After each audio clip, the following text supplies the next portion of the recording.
I reclined in my chair, scanning the room and pondering the abundance of attractive women present.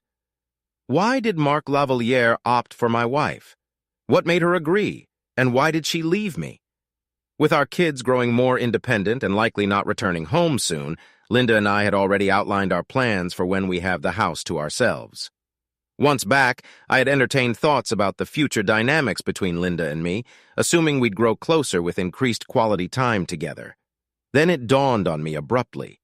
Linda's vision of the future might not include me. I felt utterly foolish. That realization swept away all traces of sadness, leaving behind a simmering anger. I could sense the concern and the gazes around the table, as if they feared my head might explode, or I might do something foolish. Dee, sounding anxious, inquired, "You all right, Jim?" On the far end of the dance floor, seated in a booth, were 4 striking young women, visible over Dee's shoulder. Why hadn't Marc Lavaliere chosen one of them? I observed them briefly before bursting into laughter, startling everyone at the table. My laughter echoed so loudly that it drew attention to our group, tears streaming down my face. Once my laughter subsided, I wiped my tears and flashed a broad smile to everyone, realizing my life had undergone a profound change. I was no longer bound by monogamy. The concern for my wife's feelings vanished as she no longer cared about mine. All eyes were fixed on me. Turning to Dee with a smile, I removed my wedding ring and handed it to her, leaving her astonished. "Pass this along to Linda when you see her. I have matters to attend to." Standing up, I tossed a $10 bill onto the table. "That's for my drink. Since you were so supportive of Linda's infidelity, you can cover it." As I walked away from the table, my former friends called out to me from the club entrance. I pondered what I would say if they attempted to follow me. But one thing was clear. Any husband who disregarded my warning and pursued me would meet a broken nose. Lost in thought, I contemplated Linda's pursuit of selfish pleasure and my own intentions for self-indulgence. Upon reaching the hotel, I inquired about available full-size suites at the front desk. The clerk regretfully informed me of their unavailability, but suggested a honeymoon suite instead, listing its numerous amenities. "I'll take it. There's no need to keep the room I'm currently in since it's late at night already. I'll cover the cost for both rooms. My wife will remain in the original room while I'll be in the suite," I informed the young woman behind the desk. She gave me a puzzled look. "I briefly thought you were arranging something special for your wife." After she handed me the key card for the suite and provided directions, I made a request to her. "If my wife inquires about the key to my room, please refrain from giving it to her. Actually, could you leave specific instructions not to disclose my whereabouts if she asks?" The young woman's expression turned curious, but she smiled and nonetheless. "I'll ensure the hotel staff receives your instructions," she assured me. I returned to my previous room to gather my belongings, leaving Linda's items behind in the trash bins. Taking the elevator to the top floor, I marveled at the spacious honeymoon suite, complete with a jacuzzi on the expansive balcony with a city view. I had brought an expensive tuxedo along in case we decided to indulge in late-night drinks at one of the upscale nearby restaurants. Donning my jacket, I made my way back to the club, stopping by the ATM for some cash. Upon my return, a long line had formed at the entrance. Approaching the doorman confidently, I slipped him a $100 bill with a smile. In return, he opened the door and welcomed me inside. My former friends were seated at a table as I entered. Scanning the club, I hoped to spot what I had observed earlier, a table by the dance floor occupied by 4 stunning young women. There were no men accompanying them, indicating it was likely a bachelorette party, which suited me perfectly. Walking through the club, Dee spotted me and attempted to wave and call my name as I passed their table. All eyes turned to me, but I paid them no heed, crossing the hall to approach a table occupied by 4 women. Why are 4 lovely ladies sitting without company? All 4 smiled at me, with the taller brunette laughing heartily and explaining, "We're here for our friend. Some idiot left her for another woman, so we're here to lift her spirits." The brunette seemed a bit tipsy. "Well, if you don't mind, I'd love to dance with your friend and help cheer her up." I turned to the petite redhead, who smiled and offered her hand for me to help her out of the booth. As we danced, I inquired about her name. "Samantha, I'm Jim." I introduced myself. How could someone be foolish enough to let go of such a beautiful woman? She responded, "Because he's an idiot." We shared a laugh as we continued dancing and chatting. Samantha shared that she was studying nursing in college and grew up nearby. As a slower song began, we kept dancing. With the music now softer, Samantha asked, "Are you married, Jim?" I confessed we were no longer together. "Was it your wife who danced with Mark Lavalier earlier? I noticed she disappeared after that dance." Samantha remarked, "You weren't the only one who noticed, Jim." I flashed Samantha's sincere smile. "Looks like you discovered our breakup at the same moment I did." Samantha returned the warmth with a smile, and we danced closely until the song's end. Both of us had recently experienced heartache from people we cared about, and holding each other felt comforting. As the music ceased, we made our way back to Samantha's table. Addressing the others, Samantha declared, "I know we agreed no men would join us, but I want Jim to stay." The brunette, teasingly playing with us, responded, "I don't know, we did say no guys. How about I treat us to a couple bottles of champagne to make up for it?" I proposed. "I'm not sure." "A deal's a deal," Samantha countered. She smiled at her friends and added, "We saw Mark Lavalier leaving with his wife." In unison, they exclaimed, "Didn't see a damn thing?" 3 of the ladies shifted around the booth to accommodate Samantha and me. Before I could inquire about their names, the blonde beside Samantha questioned, "Do you two have an open marriage?"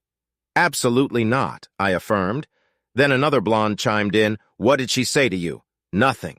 She claimed she was going to the restroom, but slipped out the back of the club with Mark." I gestured with my thumb over my shoulder, and all my former acquaintances covered for her. Just then, the waitress approached. Inquiring if everyone enjoyed champagne, I received smiles all around. "2 bottles of your finest champagne," I ordered, eliciting applause from the girls. Before they could pose another question, I introduced myself. Their names were Kim, Christy, and Susan, all nursing students alongside Samantha. After the champagne arrived and everyone had a full glass, Christy, the brunette, inquired about my plans regarding my wife. As far as I'm concerned, our relationship ended the moment she walked out the door. "Do you have kids?" "Unfortunately, yes, a son and daughter, 15 and 13. But soon they'll be more independent and I'll address things with my wife." Samantha linked arms with me, declaring loudly, "Forget about it, you're with me tonight." We toasted with our glasses and indulged in champagne. I shared a few jokes and the girls reciprocated. Laughter and drinks flowed as they danced with guys and each other, while Samantha remained seated with me, her arm around me. As the evening wore on, Christy became upset, abruptly rising from the table and dashing off. We all turned to see where she went. Apparently, Dee had approached to talk to me, but Christy intercepted her near my ex-friend's table. Though we couldn't hear their conversation, we witnessed Christy jabbing Dee's chest repeatedly while yelling in her face, ending the confrontation. Dee welled up with tears and resumed her seat. Then, Christy vented her frustration at the entire table. The surrounding tables chuckled at the discomfort of my former companions. Upon Christy's return, Kim and Susan exchanged high fives with her. Christy sipped her champagne, flashed me a smile, and declared, "None of these fools are coming near our table for the rest of the night." Glancing back at their table, I noticed they were all getting up to depart. Both Jane and Dee appeared teary-eyed, and none of them glanced our way. "What happened, Christy? I saw that woman muster the courage to approach you," I questioned. So I pushed her away and let them know exactly what I think about those who aid cheaters. "You left quite an impression. They obviously hoped I'd forgive Linda to ease their consciences. For that, I owe you a kiss." Samantha seized my head, playfully protesting, "Oh, you really shouldn't." Then she kissed me fervently, egged on by the other girls. After breaking the kiss, Samantha bestowed a sweet smile upon me. Kim teased, "Get a room, you two." "Actually," I interjected, "I have a suite in a hotel nearby, and you ladies seem unfit to drive. If we hurry, we can still have champagne delivered to our room." After settling the bar tab, the 4 of us made our way to the hotel. Samantha clung to my arm while the others leaned on us for support. During the reception, I ordered 4 bottles of champagne for our room. When I mentioned to the receptionist that it was a honeymoon suite, the ladies burst into giggles. Riding the elevator, they began singing the wedding march. Samantha blushed deeply but held on to me even tighter. As we neared our room, the ladies joked about me carrying the bride over the threshold. Samantha looked at me with her captivating eyes and said, You don't have to if you don't want to. I pushed open the door, scooped Samantha into my arms, and carried her inside. Once in the room, Samantha embraced me and kissed me passionately. The ladies found it amusing, but their teasing ceased when Christy spotted the jacuzzi on the balcony. Before I could set Samantha down, they had all stripped down to their bras and underwear and were in the jacuzzi. Setting Samantha down, she continued to hold my hand and smile at me. There was a knock on the door. "Champagne delivery for your room," the voice announced. We brought the champagne to the ladies, who joked and giggled. Susan insisted I was overdressed and urged me to undress. I laughed, explaining I was keeping Samantha company. They playfully urged Samantha to join them in the jacuzzi, but she simply smiled and led me back to the room. We headed to the bridal suite while one of her friends sang the wedding march from the balcony, laughing hysterically. The next morning, I awoke with Samantha wrapped around me, and 3 other undressed ladies sprawled across the king-sized bed. They must have joined us later. As Samantha and I got out of bed, she watched me. I smiled at her, and she returned the gesture. "Did you enjoy yourself, Jim?" she asked. "Yes, it was the best night of my life. Any regrets?" "Absolutely none." "Join me in the shower," Samantha beckoned, slipping out of bed and pulling me towards the bathroom, eager to try something new that I had never done with Linda. Once in the shower, I lifted Samantha up and positioned her on my hardness while standing. Pressing her against the wall, she wrapped her legs around my waist. Although the standing position was challenging, it led to one of the most intense peaks I had ever experienced. Samantha had already climaxed twice, each time loudly. During the shower, Samantha and I discovered that our passionate lovemaking had awakened the other ladies. Despite their hangovers, they were in good spirits, ordering room service and sipping mimosas. Christy remarked, "I can't wait to try that shower. You two made it sound like it's the best shower ever." The 3 girls burst into laughter as Samantha and I exchanged smiles. After everyone had showered and departed except for Samantha, who requested a ride home, she nestled close to me during the drive. "Jim, I understand what your wife did was awful, but you still have the option to reconcile with her. If not, I'd be happy if we could see each other again," Samantha expressed hopefully. "I would like that, Samantha. Right now, I'm not inclined to return to my ex-wife. I had a great time with you. You're what I need at the moment." "So give me a call if you think we can make it work," I replied, kissing Samantha at her doorstep. As she opened the door, Christy greeted me from the couch with a smile and a wave. Exiting, I realized that I was postponing a decision regarding Linda. Returning to the club had been a spontaneous response to her infidelity. While it didn't resolve my issues with Linda, it certainly lifted my spirits. Upon arriving home, I took a moment to unwind, sinking into a chair in the dimly lit living room. Lost in thought about how to navigate the end of my fractured marriage with minimal impact on my children, I didn't bother flicking on the light. Eventually, after an indeterminate amount of time, I heard a car pull into the driveway, followed by the sound of keys turning in the lock. "Jim, I'm home." Her voice echoed, mirroring the tone I was accustomed to hearing upon her return from errands. As she shut the front door and flipped on the light, I turned to face her. She appeared unchanged. The same blue dress draped over her, dark hair cascading down her back, familiar features, rings adorning her fingers. Everything remained unchanged. It was as if nothing had transpired, as if she hadn't spent the entire night and morning betraying me with another man. This can't be real, I thought, expecting some visible difference, a trace of guilt or shame etched on her face, yet there was nothing. "It's just me, same old me always," she remarked with a gentle smile, fully aware of my inner turmoil. "Nothing's altered here. My love for you is as steadfast as ever. I wish I could say the same." Hearing my own words, I realized the detached tone I adopted. Jim, with the countenance of a man devoid of emotion, I mused, gazing at Linda before gesturing toward our bedroom. "Don't start! Go take a shower!" I instructed firmly. Despite attempting to interject, Linda eventually obeyed, retreating upstairs. After her shower, she returned downstairs. "Jim, where are my clothes from last night?" she inquired. "I believe they're still in the hotel room where you left them." "You didn't bring them back?" "No." As if on the cusp of reproach, Linda hesitated, realizing any criticism of my actions would only amplify her own misdeeds. Instead, she lapsed into silence, recognizing the futility of such an argument. "Why did you leave them, Linda?" She sighed in response. "It was Mark Lavalliere. He's wealthy and renowned, able to have any woman he desires. When he asked me to dance last night, I felt like the most sought-after woman in the room. He made me feel truly special," Linda gushed, still basking in the glow of the previous night.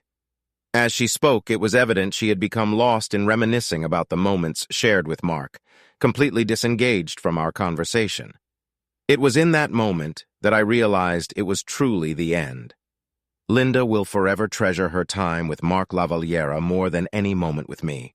I was merely an afterthought, I reflected. "Do you love him?" I inquired. "No, I don't love him. It was merely physical." "I love you, Jim," Linda replied. "You hesitated," I pointed out. "Linda, I recognize what that look means. You would have gone with him if he'd asked.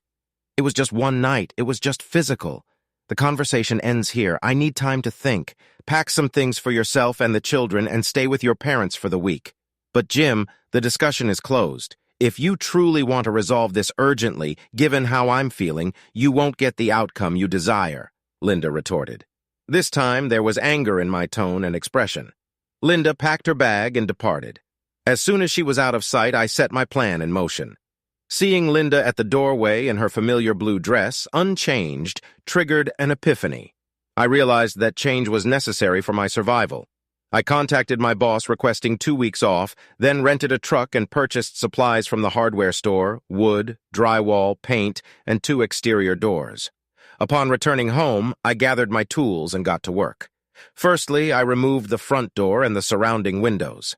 After cutting out a sizable opening, I installed the 2 front doors, positioning the old one on the right and the new one on the left. Then I framed the wall along the main entrance, dividing the house into 2 and applied drywall. I was converting it into a duplex. A new back door was installed on the left side where the new kitchen would be situated, mirroring the layout of the other side.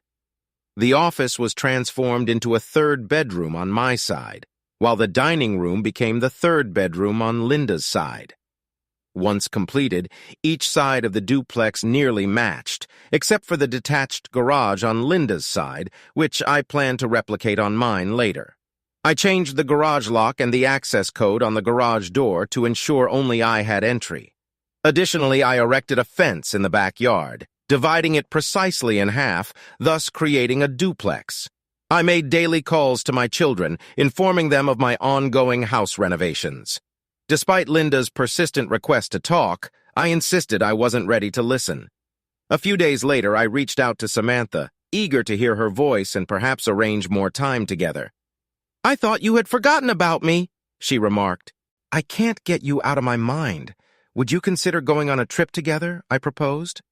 "No, stop teasing me," she responded. "I'm serious. I was thinking of a weekend getaway, just you and me," I clarified. "Really?" Samantha's interest was piqued. "Yes, how about the Bahamas?" I suggested. "Sounds tempting." "Can you get away this weekend? Fly out on Thursday and return on Tuesday?" I asked eagerly. Yes, I'll just grab my phone and passport. We can buy everything else there," Samantha agreed. After exchanging excitement about our upcoming adventure, I bid her farewell to finalize my travel arrangements. A spontaneous trip to the Bahamas wasn't cheap, but why not take the chance? If Linda decides on a divorce, she'll receive half of our savings and my salary for child support. It amused me to think of it as Linda indirectly funding part of the trip with Samantha. I transferred our savings into a bank account solely under my name and redirected my salary to that account. While I doubted Linda would cancel the credit card, I wanted to ensure access to funds just in case.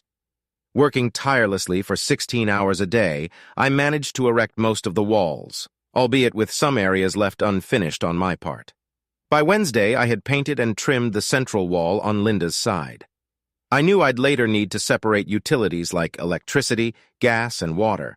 But for now, since Linda's side shared utilities, she couldn't disconnect my side. Wednesday night, I instructed Linda to bring the kids home the following morning. Thursday morning, I secured my section of the house and waited outside, sitting on a chair. As they arrived and stepped out of the car, they appeared bewildered on the front lawn. Emma broke the silence. "Dad, what's going on?" I turned our home into a duplex. Like it? I asked, to which they all stared at me incredulously. Don't worry, guys, I've finished the right side and moved your belongings to your new rooms, I assured them, leading them through the new layout while Linda attended to their bags. They were speechless.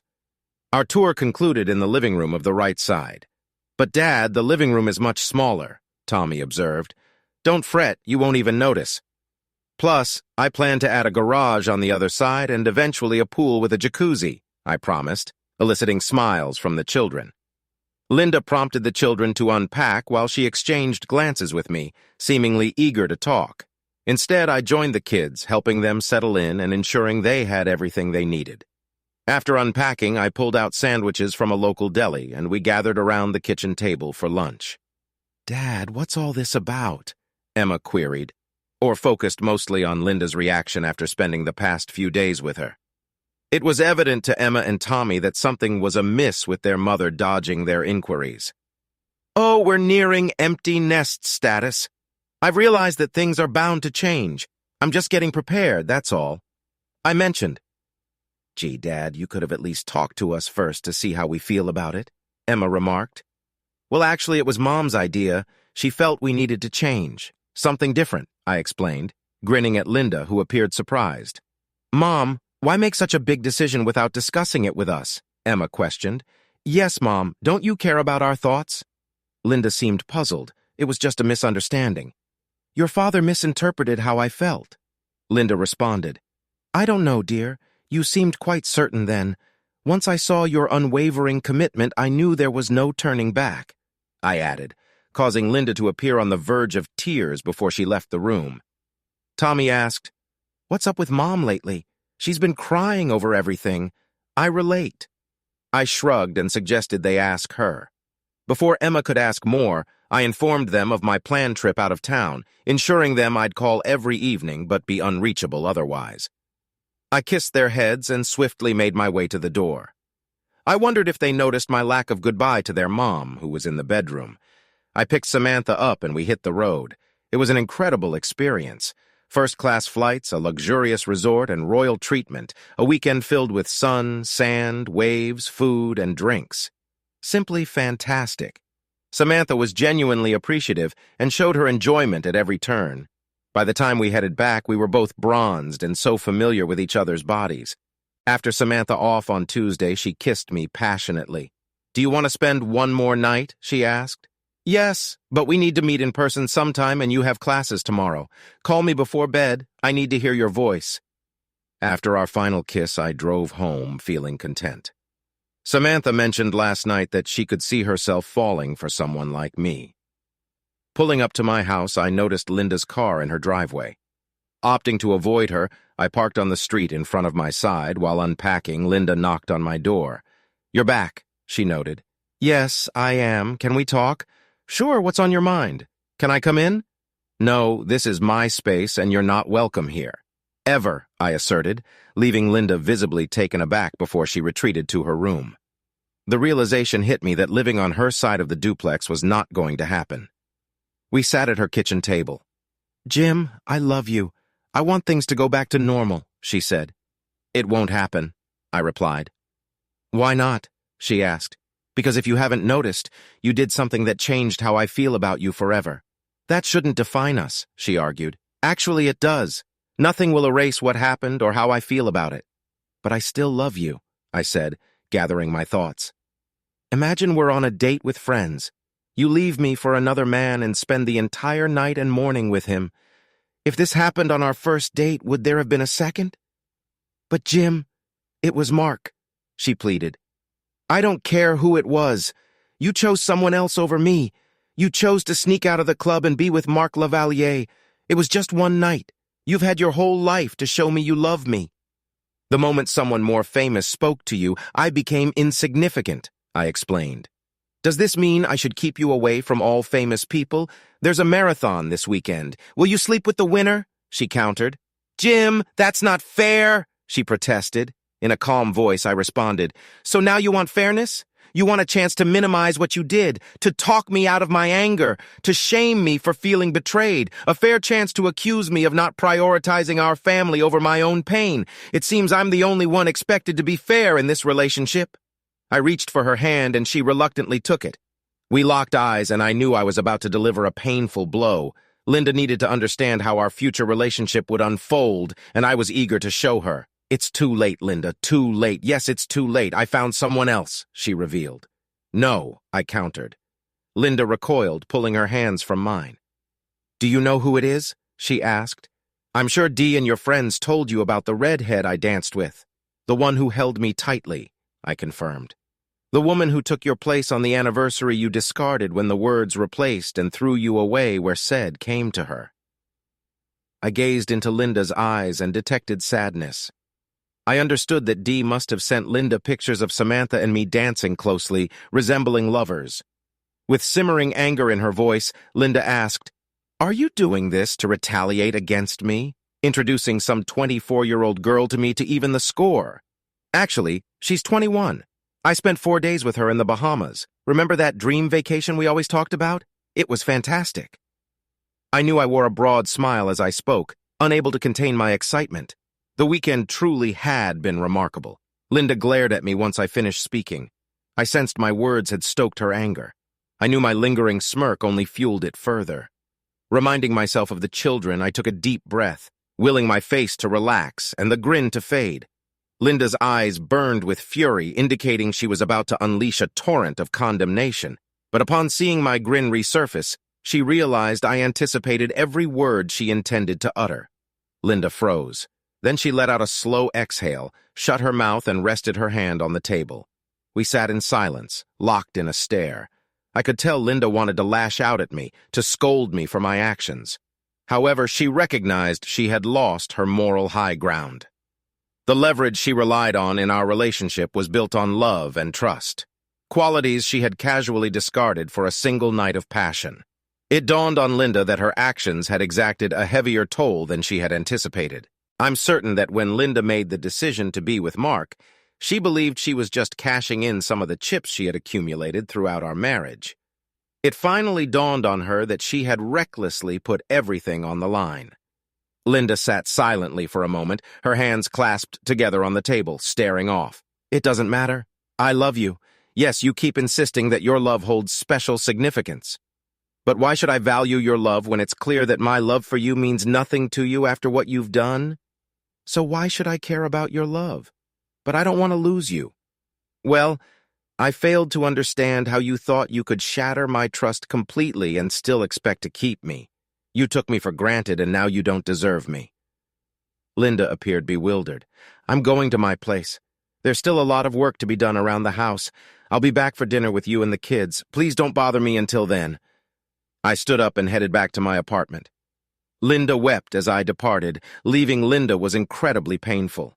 I longed to embrace her like before, but deep down I knew there was no returning to what we once were. The Linda I knew as my wife was gone and would never return. Anything I have with her now will serve as a painful reminder of everything we could have had, everything she carelessly destroyed without a second thought or hint of remorse. Before dinner, the kids and I ventured to my side of the house to explore. I showed them the new kitchen area and my plan to replace the back wall with glass overlooking the pool. They seemed concerned as they observed the fence dividing the backyard.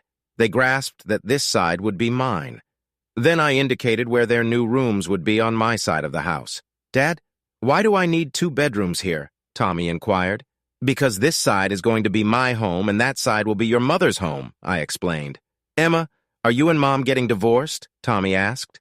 "Dad, Mom won't say anything no matter how many times we ask," Emma added. "No, we're just separated.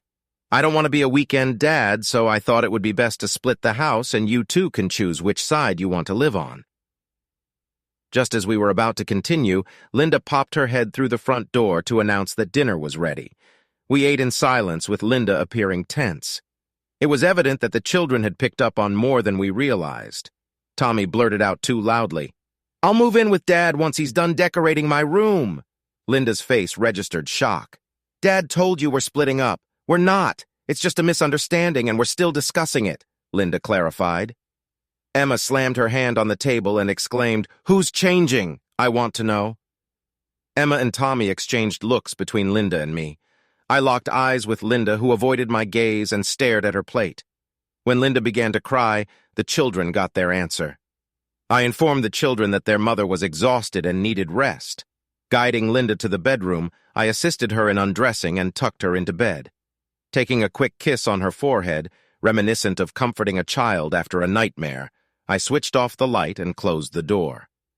My focus shifted to Linda, akin to handling a grown child who had committed a grave offense and faced a lifelong sentence. While I still harbored love for her, she was no longer a prominent figure in my daily life or thoughts. Initially, I checked on Tommy in his room. He lay on his bed engrossed in correspondence with his friends. When I asked if he wanted to talk, he declined. According to Emma's room, I found her angry and tearful. "Why did she do this, Dad?" she questioned. "You'll have to ask her. Forgiveness isn't easy," I replied. "Then I don't know if I can forgive myself," she lamented. "I understand, but I want us to remain a family," I reassured her. "We are. I just won't share a room with Mom anymore," she declared. We embraced, exchanged declarations of love, and I returned to my part of the house.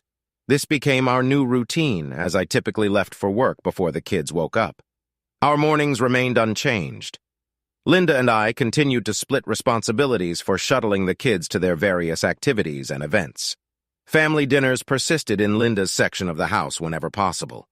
Despite Linda's attempts to discuss our situation weekly, I rebuffed her, stating my reluctance to engage. School functions became noticeably different. I consciously avoided standing or sitting near Linda during our children's events. She approached me. I quickly excused myself to the restroom and relocated upon my return.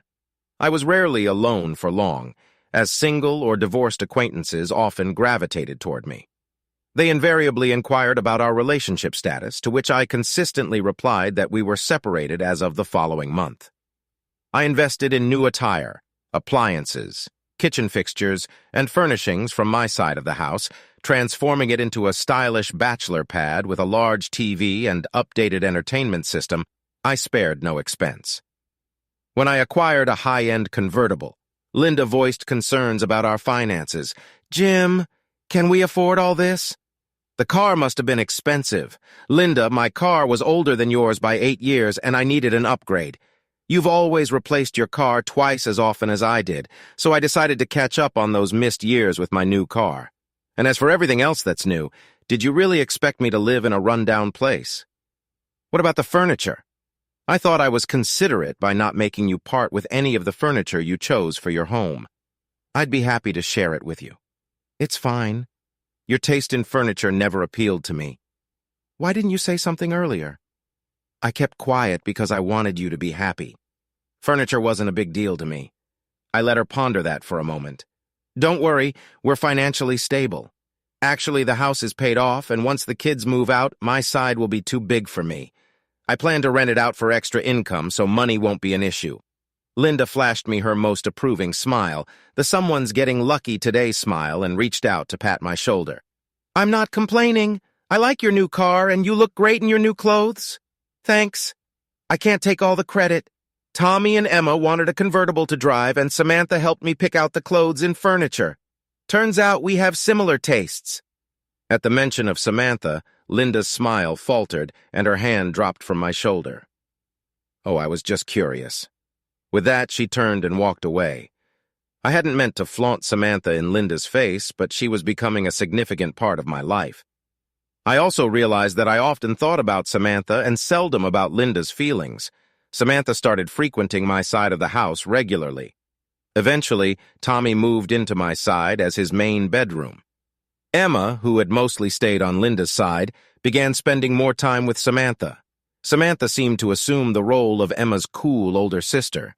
Before long, Samantha was spending weekends and most weeknights with me. The only contention arose when I insisted Samantha join us for family dinners for the second time. Linda remained polite, but it was evident she didn't want this to become a routine. The next day, as I was leaving for work, Linda intercepted me. "Jim, I appreciate our conversation, but I'd prefer if you didn't bring your girlfriend to our dinners." That's our time to be a family with the kids. This is great. Going forward, I'll skip dinner when Samantha isn't there, but I'll also extend an open invitation for the kids to join me and Samantha for dinner if they want. That's not fair, Jim. Dinner time is our only chance to be a family together. So are we talking about fairness now, Linda? All right, let's be honest here. Samantha's becoming a significant part of my life, and I want her to be more involved. Samantha gets along well with the kids. Excluding her from our family dinners doesn't seem fair to her. Fair to me or fair to the kids. If you want to exclude her, you'll be excluding me too. But Jim, Linda, your idea of honesty has always been self-serving. Forget about my feelings. I bet you thought you were being honest when you snuck out the back door to be with Marc Lavaliere. Even though we weren't living together anymore, it was surprising to see how Linda still thought she could manipulate me easily. Linda, you threw integrity out the window that night. So if you don't like it, fairness would be for you to start cooking dinners on my side, and I'll let you join us. Samantha loves cooking, and she's great at it. With tears in her eyes, Linda said, I'm sorry I brought this up. Samantha is more than welcome to join us for dinner anytime she wants. After the pool and hot tub were finished, Tommy particularly enjoyed hanging out with Kim, Christy, and Susan by the new pool.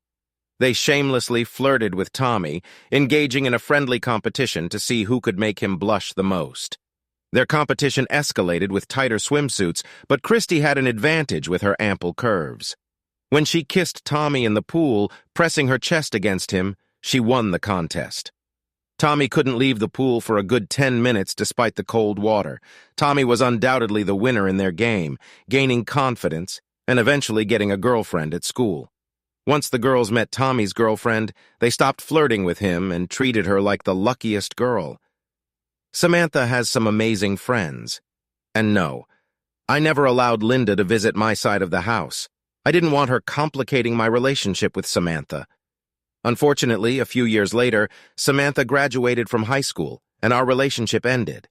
I could see it in Samantha's expression at Susan's wedding, where we attended together. I realized I was essentially becoming her provider due to our age gap. While it didn't bother me, I sensed it bothered Samantha. Despite our wonderful rapport, spending entire weekends together and integrating with each other's families, there was an unspoken tension.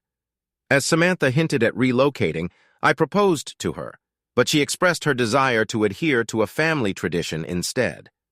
Although she didn't explicitly say it, I could sense her internal conflict. I was perfect for her in many ways, just not the right age. I felt like Samantha was taking me for granted, assuming that great men like me were abundant. I subtly tried to make her realize that her rigid standards were creating an insurmountable barrier for any man. Just like with Linda, my success seemed to backfire, as Samantha seemed to think I was interchangeable. I reminded Samantha of Linda's similar mindset, and where it led her, Samantha adamantly denied ever making the same mistake, sealing our fate. Ultimately, I understood Samantha's decision. I assured her that if she ever changed her mind, I would be there for her. Perhaps we might reconnect later in life when the age gap isn't as significant.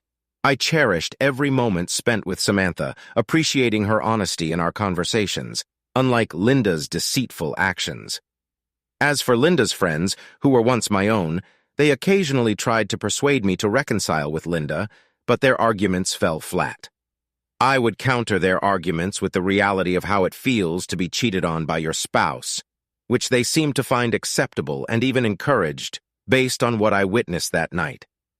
Actually, I believe it wasn't mere chance that led us to a club frequented by Marc Lavaliere. I just happened to be married to the most attractive woman. Call it karma. A few months later, I heard that the girls had switched their girls' night out to a new club, one where Marc Lavaliere was known to frequent without informing their husbands. I casually mentioned to Dave, a coworker, that I saw Dee dancing with Marc at the club. Dave's friend even noticed that Marc vanished about an hour later, coinciding with the departure of the group of ladies from the club. However, Dave's friend didn't witness Dee leaving with the group. When confronted, all the wives denied being at the club and insisted it was a mistake. But days later, Dave's friend shared a photo showing Marc Lavaliere conversing with the wives at the table. Eventually, the wives admitted their presence at the club, but each claimed no one left with Marc. However, their conflicting stories eventually revealed the truth. Reluctant to betray their friend, the wives refused to identify who left with Mark. By the time they disclosed it was Dee, the damage to trust had already been done, according to what I heard. During a meeting of husbands to compare their wives' accounts, Dave aptly summarized the situation. He noted how the wives covered for each other for a long time and how easily they lied. This wasn't their first girls' night out. How could they be sure it wasn't Dee's turn to have an encounter with Mark Lavalier or someone else? Each husband observed the expressions on their wives' faces when Mark Lavalier approached them. That evening at our table, everyone overheard their wives condoning Linda's behavior and expressing envy over her opportunity. After Linda attended the first bachelorette party, all the husbands became familiar with her. They were initially pleased with the newfound excitement in the bedroom as Linda discussed her encounter with Mark. However, a few months later, one husband jokingly complained about hating sleeping on silk sheets. After comparing notes, they realized both sets of silk sheets were new and identical in color. In discussions with other husbands, it came to light that 4 couples had recently acquired new white silk sheets for their beds. Following Dee's night with Mark, the husbands grew concerned that their wives were revisiting their own encounters with him. All 4 couples ended up divorcing within a year. I learned of this when Dave, the first to divorce, apologized to me and explained the events leading to his split. Subsequently, each husband personally expressed regret to me for their involvement that night with Linda. They all essentially admitted that if they had stood up for me, it might have sent a clearer message to their own wives, potentially saving their marriages. As for Mark Lavalier, his habit of pursuing married women eventually angered the wrong person. No one knows who, but as Mark exited the club with his latest conquest, someone in a ski mask stunned him with a taser. Before Mark could recover, the assailant struck him in the groin. While Mark screamed in pain, the attacker severely injured both of his kneecaps. Despite having video footage, no one was ever apprehended. There were too many husbands with motives and opportunities. Mark lost his ability to walk. Regarding Linda, our last discussion about our relationship occurred on the day Emma moved out. By then, we were already divorced, and I had leased out my portion of the house, relocating to a seaside condo. Standing in the driveway, Linda asked if she could speak to me after Emma left for college. "Jim, I still love you. I made a terrible mistake, and I've regretted it every day since. I haven't dated or even glanced at another man since then. I know you haven't been in a serious relationship with anyone since Samantha, and I'd like you to move back in with me just to see how things go." Linda then removed a necklace from around her neck and handed it to me. Hanging from it was my wedding ring, the same ring I had given to Dee the night Linda left me. Linda gazed at me with hope in her eyes. "You still don't grasp what went awry, Linda? That night, you believed it was a test of my love for you, but in reality it was a test of your love for me. But I truly love you. No, you cherish what we once shared. You loved our seemingly flawless marriage, having the ideal husband and children. You appreciated that I didn't treat you like an object or a trophy wife, that we made decisions together. You relished our carnal moments, even if less frequent, as intense as our initial encounters. You admired that I prioritized your feelings above all else. You valued the financial stability I provided for your pursuits. Most of all, you treasured my unwavering trust in you, without hesitation. Now you claim to love me more than ever, realizing you won't find another who could make you as happy. No one will ever love you as intensely as I once did." Linda remained motionless, holding the necklace at arm's length, her grip tightening until her hand turned white. "You failed to appreciate what we had, and now it's lost. I can't be near you anymore. I'll never again give you the chance to hurt me like you did. I thought it was us against the world, but you destroyed us when you chose to be with Mark Lavalier." Linda began to sob. "How many times must I say I regret it? It was never about Mark, Linda. You thought yourself fortunate when he took you home, but I was fortunate too. When I was at my lowest, your friends tried to convince me I was foolish, but you showed me we were truly special, not because of you, but because of me. You left because my love was stronger, not yours. My love would never betray like you did. It was the melody to which we danced, making us unique." As I sat at this table, furious, contemplating, I saw Samantha across the room looking sorrowful. When she caught my gaze, she smiled. That smile reminded me I still had a chance for happiness, to invest my love into a new we, a different us. "You opened my eyes and set me free. With that, I climbed into my convertible and drove off with a grin. I couldn't wait to return home. Samantha left her job and moved in with me last week. Since then, she's shown me she'll always need me in her life. Trust is a beautiful thing.